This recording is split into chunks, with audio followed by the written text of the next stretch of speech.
pusa ng Manila Sound. Tumatak talaga yun, di ba?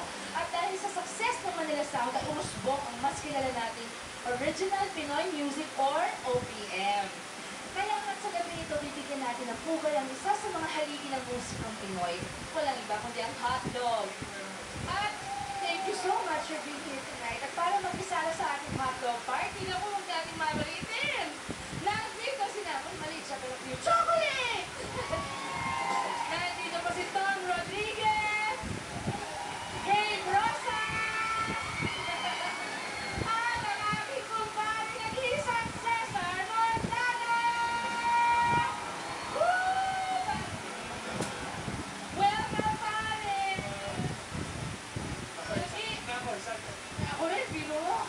Ang host na si B, nandito kaya pagbutihan natin. Kaya, di ba? Kaya sumama na po kayo sa amin ngayong gabi dahil pupuskin namin ngayon